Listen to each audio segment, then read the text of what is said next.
Hello and welcome to Neeraj Pandey. I think he's probably one of India's best known special ops, psyops, spy storytellers. And I think he's a master of the police procedural as well, which is a very difficult art to perfect, especially in India. So I'm really glad to speak to you, Neeraj. And it's such a pleasure to see all the work that you've been doing. When one looks at it in its entirety, it's really like a little history of terrorism in India, the since in the last 20 years especially. So what really motivates you to sort of focus on a very difficult and a very volatile politically as well terrain? We've seen what happened to Tandav recently. You have to really be very careful when you're dealing with these subjects, and yet you seem to be doing justice to it. So many questions in one. Yeah, I mean, I don't know which one to answer first. I'll start by what prompts the kind of choice that I end up making. It's essentially driven by the characters mostly, the kind of characters that form the bulk of the narrative, the arc of the narrative. I mean, that's what drives me more than the genre itself. I strongly feel that the unsung hero stories sort of have a pull for me. I end up uh, getting invested in them as an idea and would like to share that with the world by and large. So maybe that's one key element, I believe, because most of these stories inherently then become they are unknown to the Yeah, public by and large. So right. uh, it's interesting to take up a story like that and share it with a wider audience. And these are usually one paragraph in newspapers, or just sort of the scroller at the bottom of a TV screen, an Correct. encounter here, an encounter there. And also, Neeraj, you did this much before the industry itself realized that there was value in these biopics. Now, of course, we have a raft of these. And I think you've moved on, but a lot of other people are in this genre. So, what was it that drew you to this common man, the unsung hero? I don't really know. I have never asked myself that question because uh, for me, what matters is that, okay, I want to do this. Hmm. Uh, and I'm finding a lot of satisfaction in sharing that story. I'm enjoying the process. For me, as a storyteller, those boxes get ticked and I'm done. I Hmm. don't read too much into it. I'm a natural storyteller. I've never been into an institute or anything, so I don't try to make a big deal out of the process and stuff like that. I learned on the job, and I go by gut. Hmm.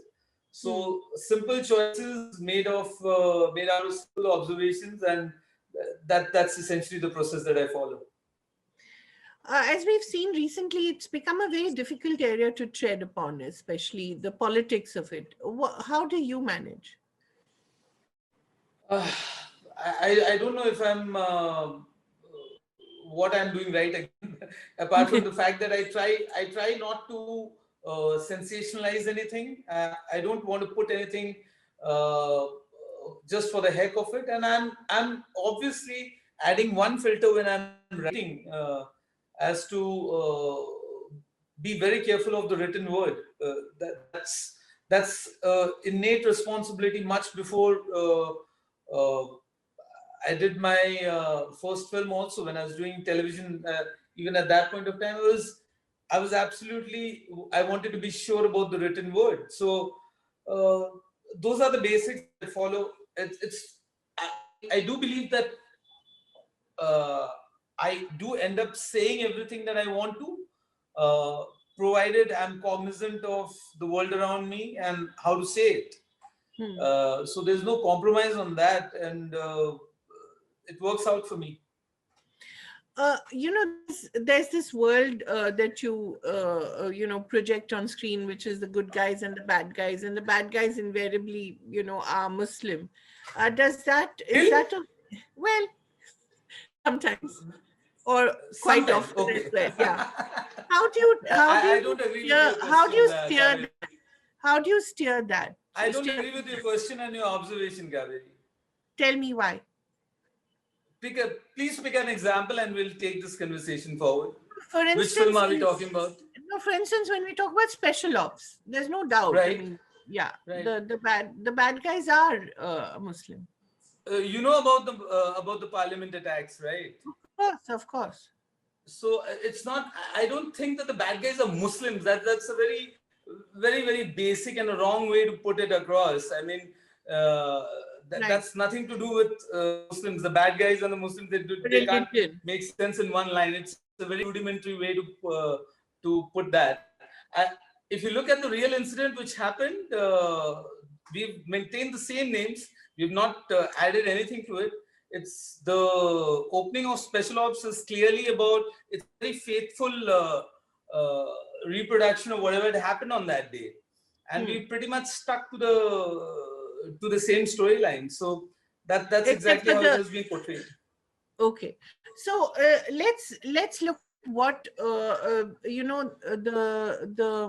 the work that you're doing now in Chanakya. I'm intrigued by your moving into a period world, but in a way also politics. I mean, the font of all politics, I suppose. How is True. that progressing? And it's quite a different world from what you've been doing previously. Yes, and I'm very happy that I made the choice to pursue this story. It's a completely different terrain for me. It's a historical, out and out historical film, and it sort of got me reading a lot of ancient history for that matter. Something that I Right. enjoyed.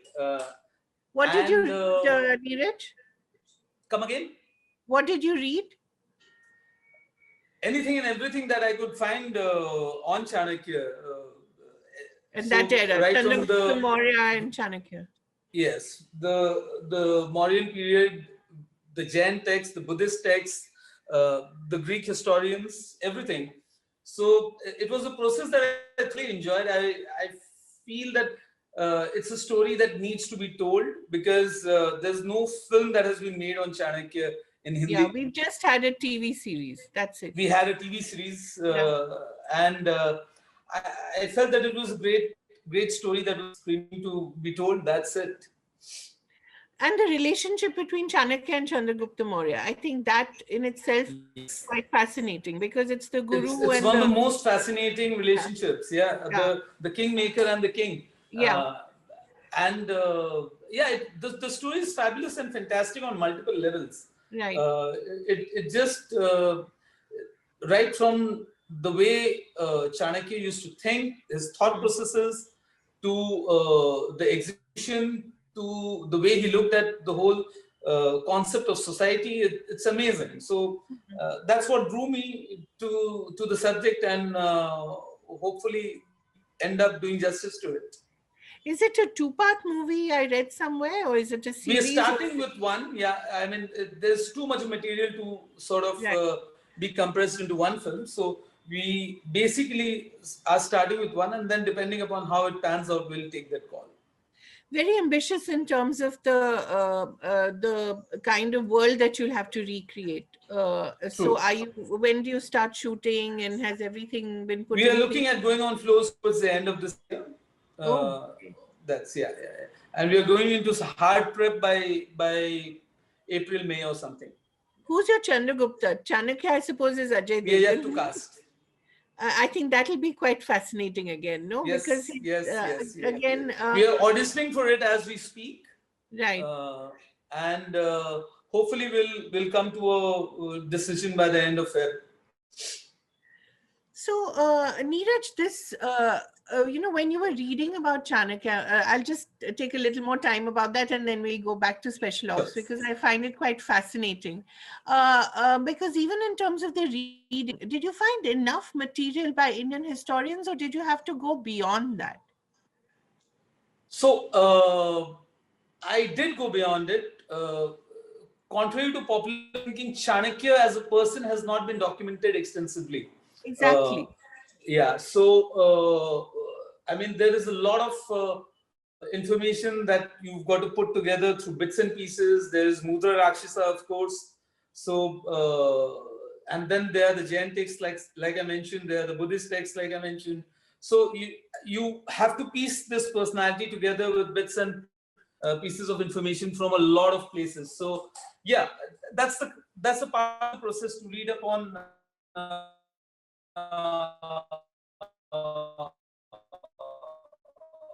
on that. Right.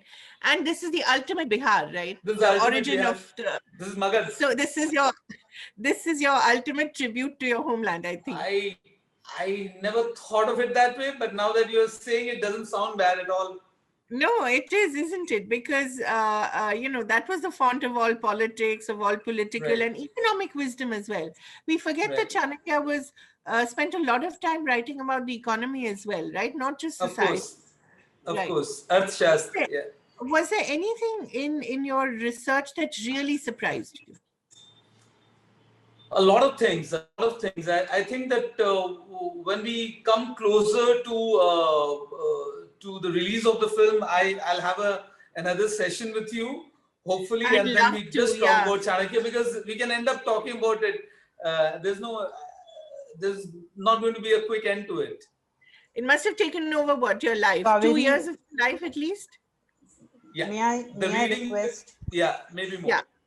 So let's go back to special ops and the Ji. decision that you made to look at the backstory, I believe, of Himmat, which is quite Ji. fascinating.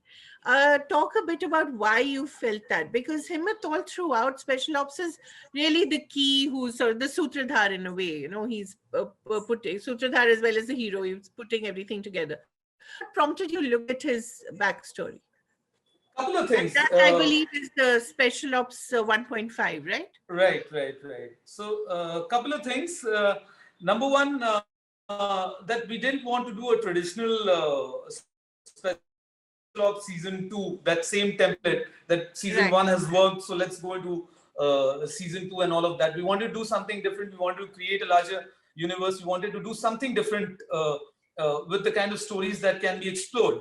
So that was number one. Number two, I also felt that the chunk in season one where we show a younger Himmat, that turned out to be very good in terms of the effects and in terms of the results that we had got. So that prompted me to think that why not we share more of Himmat from that time, about his youth, about the relationship that he was in, about the world that he was negotiating at that point of time.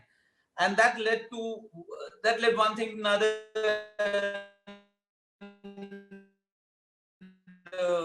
That's how one. With the results. No, we've not shot it. We are going on flow? flows. Yeah, we're going on flows towards the end of March. Okay, so this story will look at again events from real life, as you want to do, or will Yes. it? Yeah. Yes. So inspired from real life incidents. We're not talking about it starts from the same deflection point, which is the 2001 Parliament 2001. attacks, Right. but then goes into something totally different. Right. Neeraj, I wanted to ask you, for you, 2001 was an inflection point. A lot of people have also looked at 1992, 93 as an inflection point. When you look at terror in India, because you're now, I think, practically a terror analyst, why would you? No, not at all. Why? What do you think made you choose 2001 rather than 92, 93? So, I mean, for me, it was a very practical call of taking 2001 as the story in our case, because we had to tell a story which was of a manhunt of 19 years. That's how it was Right. conceived. So, uh, I think it's a bit awkward to say why this was chosen and not that, because these are different points in history. Uh, both of them stand as land. There are multiple incidents. You could have picked up anything and start your story from there. For me, the parliament attacks in this case, again, for the simple reason that nobody has spoken about it, nobody had shown it on screen. Yeah. That became an important point. And also the nature of the case that came into play at that point of time. There were so many unanswered questions, and it gave us an opportunity to go and peel off layer by layer as to what this could have been about. That was the main draw for us. How do you think it fundamentally changed us as opposed to 92, 93? Changed us. I mean, As it a changes nation. our outlook. I mean, how often do you listen? How often do you see news footage of the parliament being attacked? Like you had It's like a 9/11 Capitol moment. Hill. You had a Capitol Hill now. in Yeah, exactly, yeah. exactly. So these Or you had a are farmers' protest at Red Fort in a way. Exactly. So by and large, these events always stay with us, and they stand out as milestones where people can have a chance to learn something from their mistakes, and it's up to the individual actually. But nevertheless, the significance of these events are way too much, and they sort of leave an impression, an indelible impression on your minds. Neeraj, you started looking at these topics much before the rest of the industry caught up. What was it? Was it a copycat effect? And everybody sort of jumped into the fray. Now you have so many of these special ops kind of series everywhere, and Wednesday kind of movies. I don't think I'm the right person to answer that, am I? But do you find You'll it have to ask funny them. sometimes? I think it's more to do with the sort of mentality that we have, as that if something works in a particular genre, people jump at it, and it's basic the basic commandment of show business, I guess. That if a particular genre works, you'll have 10 films in that genre. Right. Why do you think IRE didn't have the kind of mass success that it ought to have had? It was, again, a very interesting idea. I think the storytelling was not good. It was far too complex for the normal audiences to comprehend. It fell short of lucid. In my opinion, it didn't work. Can we talk a little about MS Dhoni and the kind of film it was and what impact it left on you? No, I mean, we can talk about MS Dhoni, but the film, but it's not that it left any impact on me, which I can share with you. I don't have anything of that sort. It was another film for me, much like the other films that we did. But it was a little different from what you'd been doing. All the films are different, Kaveri. It just occurs to people from the outside that there's a pattern and then there's a particular genre that one is chasing. But as a storyteller, let me tell you, I'm not confused about the fact that all these films are very different from each other. When I moved on to a Chabbis, it was very different from a Wednesday. When I moved on to a Baby after a Chabbis, it was a very different film. And when I moved to a Dhoni after a Baby, it was a very different film. So I have consciously tried to move and explore newer stories which help me grow as a storyteller. And otherwise, what's the point? And you carry a little bit of Bihar and a little bit of Delhi also with you, I think, everywhere. The politics. A little bit of Calcutta as well. Really? What is the connection there? I was born, brought up there. Really? Okay. Okay. So you came to Delhi to study, I believe, at Aurobindo College. So were you involved in politics there as well, or this is a late development? Completely not. I was never involved in any politics. But you were doing documentaries, right? Yeah, I was doing documentaries. So how has Mumbai been for you, Neeraj, as a storyteller? Have you always, have you had to push through your ideas? Have you found people who are alike? Have you found an ecosystem that supports your ideas? How difficult or easy has this journey been for you? Uh, I don't want to glorify. It's a part and parcel. Nobody has it easy in this field, especially if you're coming from the kind of background that I've had. But at the same time, it's a challenge that I was looking forward to. I wanted to do this badly enough that that nothing else mattered, and then it becomes a process. You want to look for like-minded people, you want to align with them, you want them to align with you, you want to make your own ecosystem if there's not one existing for you at that point of time. Which And you've done. which we have tried to achieve to a certain degree, I guess. Yeah. And tell the stories that you would want to Right. so all in all, a fascinating journey, I believe. And Bombay has been very kind to me, and I love the city. Uh, it's where I ended up doing the thing that I love most. And it's reflected in your work as well. I mean, there's the sense that whenever the city is under siege, Neeraj Pandey rises to defend it. Again, I never felt that way. But thanks. It makes good sound. Neeraj, may I ask, what are the pictures in the background? Those are mountains. Yeah, that's a painting. That's That's a something painting. special? Is that something special? That's a painting I picked up when I was shooting for Baby. There's a local painter in Kathmandu, and Okay. one day post the shoot, we went to his gallery. There were two brothers who run that gallery, and I picked this one up. Okay.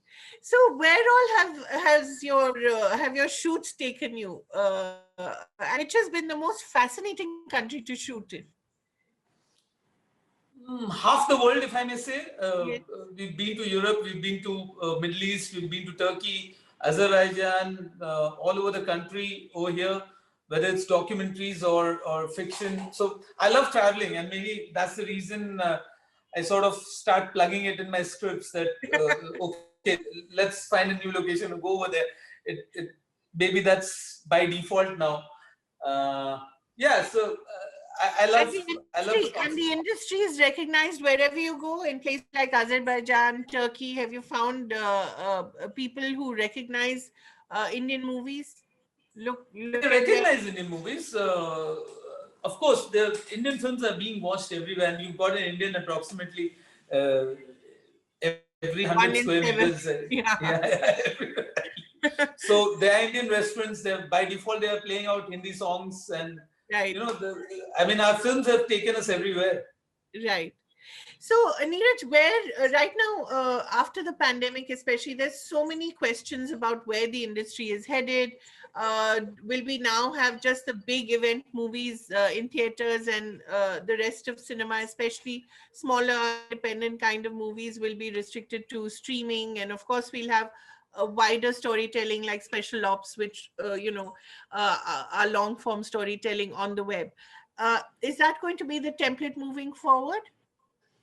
No, it's not that simple. It's going to be a complex time ahead, I believe. All sorts of content are going to be explored with the theater now opening up slowly and steadily. I think that we'll have films of every size coming out. I mean, it's not that only big event films are going to come out. Once we've seen, and hopefully we do that, we see the end of this pandemic. I think people will start coming out more comfortably. We love going out in communities to our theaters and Right. have that experience and all that. And discuss the movie and debate it. Exactly. So I believe it's going to be a mix. It's going to be a healthy mix of digital as well as theatrical films, and maybe it will be good take some of the theatrical load onto our digital world. So Yeah. maybe it will pan out better. And Sorry, last what is question. the last question? What is the kind of audience that Special Ops introduced you to, which perhaps you didn't have when you did the theatrical movies? Did it introduce you to a bigger audience? It introduced me to the digital audience for sure, and the fact that the digital audience itself was growing at that point of time. There Right. was no big huge base to it. Yeah. It's only after people got shunted in, and that's when they started enjoying a lot of this content. So I think both things happened at the same time. That the digital audience base that sort of grew, and people obviously ended watching a lot of digital content in those 6-8 months. My last question to you, Neeraj, because I've been fascinated by the way you pick up your stories. How do you file those little ideas that spark your stories? I mean, do you have an email address which you mail it to? Ashwin Sanghi does that, for instance. He emails ideas to himself. Do you maintain a file? What do you do? You read something, something? No, I don't do anything. I at the most, I'll just try and remember. Nothing more. Because you've written a novel as well, which is quite fascinating. Did you read it? No, I'm going to. After I read about it, I hadn't read it. I've seen all your Please work. read it. I really Please want read it. to. It's different from the films that you've seen. Really? And is that something that you're looking at adapting to the screen as well? Yes. Great. Thank you so much for talking to Thank me, you so much. Neeraj, and all the very best. I hope to see Special Ops 1.5 as soon as you're done with it.